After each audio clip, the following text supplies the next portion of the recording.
Hi friends, good morning. சிஆர்இலேருந்து அதாவது எய்ம்ஸ் மூலமாக இஎஸ்ஐசிக்கு நர்சிங் அண்ட் பேராமெடிக்கல் வேகன்சிஸ், இதை தவிர சென்ட்ரல் கவர்மெண்ட் ஹாஸ்பிட்டலுக்கும் காமனாக ரெக்ரூட்மெண்ட் வச்சு அவங்க வந்து செலெக்ஷன் பண்ணுறாங்க.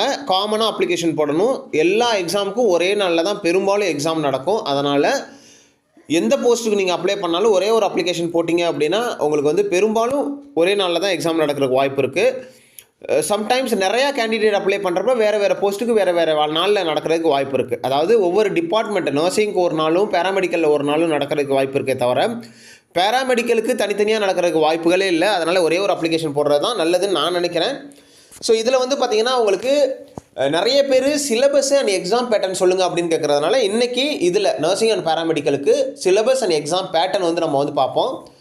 இந்த மாதிரி ஆப்பர்ச்சுனிட்டிஸ் இனிமேல் வரவே வராது. இன்னும் 4 வருஷம் ஆகும். அதனால் இந்த ஆப்பர்ச்சுனிட்டியை மிஸ் பண்ணாமல் நீங்கள் தொடர்ந்து படிங்க, தொடர்ந்து எழுதுங்க.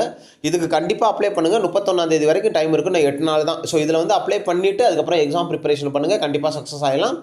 இதுக்கப்புறமா நிறையா வேகன்சிஸ் வர இருக்குது. அதையும் நம்ம அடுத்தடுத்து போடலாம். இப்போது வந்து சிலபஸ்ஸு மற்ற டீட்டெயிலாம் பார்க்கலாம்.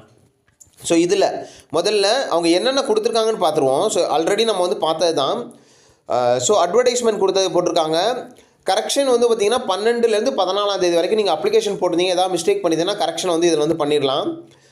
தென் ஸ்டேட்டஸ் ஆஃப் அப்ளிகேஷன் அக்செப்டன்ஸ் வந்து 11 நீங்கள் அக்செப்ட் பண்ணியிருக்காங்களா இல்லை ரிஜெக்ட் பண்ணியிருக்காங்களா, என்ன காரணத்தினால அப்படிங்கிறத சொல்லுவாங்க. ஸோ அதுக்கு வந்தாலும் நம்ம வந்து 12 கரெக்ட் பண்ணிக்கலாம். அட்மிட் கார்டு வந்து சொல்லுவாங்க, ஸ்கில் டெஸ்ட் சொல்லுவாங்க. டேட் ஆஃப் எக்ஸாமினேஷன் 26லேருந்து 28 வரைக்கும் உங்களுக்கு டேட் ஆஃப் எக்ஸாமினேஷன் இருக்குது. அப்ளிகேஷன் வந்து 31/1/2025 நீங்கள் வந்து அப்ளிகேஷனை வந்து போட்டுடணும்.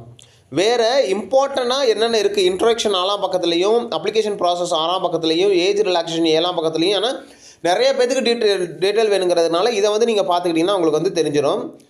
தென் வந்து பார்த்திங்கன்னா அப்ளிகேஷன் ஃபீஸ் 11ஆம் பக்கத்துலையும், date and centre of examination 12ஆம் பக்கத்துலையும், அட்மிட் கார்டு பற்றி 13ஆம் பக்கத்துலையும், pattern scheme syllabus of the examination 13ஆம் பக்கத்துலேயும் இருக்குது. ஸ்கில் டெஸ்ட் இருக்குமாங்கிறது 19ஆம் பக்கத்தில் இருக்குது.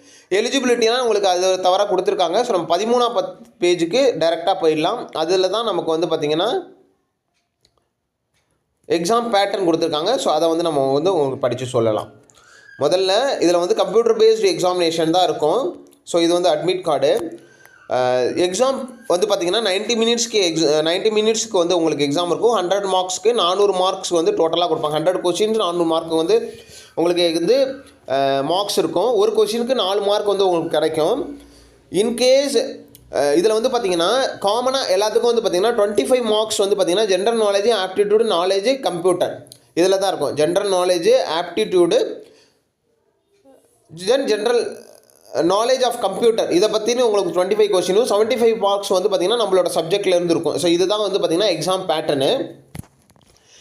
தென் வந்து பார்த்திங்கன்னா இதை வந்து 5 செக்ஷனாக உங்களுக்கு வந்து பிரிச்சுப்பாங்க. 18 நிமிஷத்துக்கு உங்களுக்கு வந்து 5 செக்ஷனாக பிரித்து 90 நிமிஷத்துக்கு வந்து உங்களுக்கு வந்து எக்ஸாம் இருக்கும். இதை தவிர உங்களுக்கு வந்து பார்த்திங்கன்னா ஒவ்வொரு செக்ஷன்லேயும் 20 கொஷின்ஸ் வந்து இருக்கும். ஒரு கொஷின் உங்களுக்கு ரைட் ஆச்சு அப்படின்னா 4 மார்க் கிடைக்கும். ஒரு கொஷின் தப்பாச்சு அப்படின்னா உங்களுக்கு வந்து பார்த்திங்கன்னா நெகட்டிவ் மார்க் வந்து போகும். அது எவ்வளோ அப்படிங்கிறதையும் சொல்கிறேன். கீழே வந்து கொடுத்துருப்பாங்க நெகட்டிவ் மார்க்கை பற்றி, அதையும் சொல்கிறேன் உங்களுக்கு. தென் வந்து பார்த்திங்கன்னா உங்களுக்கு மீடியம் ஆஃப் எக்ஸாமினேஷன் வந்து பார்த்திங்கன்னா இங்கிலீஷ் அண்ட் ஹிந்தியில் பைலிங்குவல் லாங்குவேஜில் இருக்கும். குவாலிஃபிகேஷன் அண்ட் க்ரைட்டீரியா அங்கே கொடுத்துருக்காங்க பாருங்கள். நெகட்டிவ் மார்க் வந்து 1/4, அதாவது 1 ரைட் ஆச்சுன்னா 4 மார்க் கிடைக்கும். 1 தப்பாச்சுன்னா 1 மார்க் உங்களுக்கு போயிடும். பெரும்பாலும் நெகட்டிவ் மார்க் இல்லாமல் எக்ஸாம் எழுதுறது தான் புத்திசாலித்தனம். மேக்ஸிமம் ஒவ்வொரு கேட்டகரிக்கும் இவ்வளோ மார்க் எடுத்தால் செலக்ட் ஆகிடலாம் அப்படிங்கிற ஒரு க்ரைட்டீரியா இருக்குது. ஏன்னா அதை தாண்டி இப்போ யாரும் பெரும்பாலும் எடுக்கிறது இல்லை. அதை வந்து நம்ம ஆல்ரெடி வீடியோவாக போட்டிருக்கோம். நீங்கள் நம்மள்ட்ட கைடன்ஸ் வேணும்னாலும் நீங்கள் வந்து பே பண்ணி உங்களோட கைடன்ஸ் வாங்கிக்கலாம். ஸோ இதில் வந்து நம்ம எப்படி படிக்கணும், என்ன படிக்கணும், எப்படி எக்ஸாமை கிளியர் பண்ணணும், அதில் உள்ள டெக்னிக்ஸு, எவ்வளோ கொஷின்ஸ் அட்டன் பண்ணணும், நெகட்டிவ் மார்க்னால் என்ன, நான் டெக்னிக்கலாக என்ன, ஃபுல் டீட்டெயில் நான் வந்து உங்களுக்கு சொல்லிவிடுவேன்.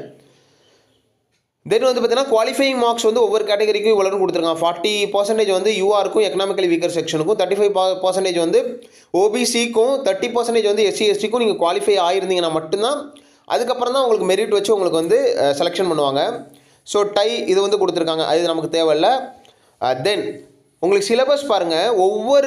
ஒவ்வொரு கேட்டகரிக்கும் வந்து சிலபஸ் கொடுத்துருக்காங்க. அதாவது 25 மார்க்ஸ்க்கு வந்து நீங்கள் வந்து general knowledge, aptitude, reasoning, computer நாலேஜை படிச்சுட்டு இங்கே வந்து உங்களோட போஸ்ட் எந்த போஸ்ட்டுக்கு நீங்கள் அப்ளை பண்ணுறீங்களோ அதை வந்து நீங்கள் வந்து பார்த்துக்கணும். ஸோ ஸ்கில் டெஸ்ட் வந்து யாராருக்கு கொடுத்துருக்காங்கன்னா டேட்டா என்ட்ரி ஆப்ரேட்டருக்கு ஸ்கில் டெஸ்ட் இருக்குது, மற்றவங்களுக்குலாம் யாருக்கும் கிடையாது. இதில் வந்து ஸ்கில் டெஸ்ட் யார் யார் கொடுத்துருக்காங்கன்னு பார்ப்போம். மெக்கானிக் அவங்களுக்கு கொடுத்துருக்காங்க ஸ்கில் டெஸ்ட்டு. வேறு வந்து பார்த்திங்கன்னா செக்யூரிட்டி ஆஃபீஸர் கொடுத்துருக்காங்க, ஃபயர் டெக்னீஷியன் கொடுத்துருக்காங்க, ஜூனியர் ஹிந்தி டிரான்ஸ்லேட்டருக்கு கொடுத்துருக்காங்க. தென் ஸ்ட்ராங் ரஃபி டெஸ்ட், இது வந்து ஸ்டெனோவுக்கு.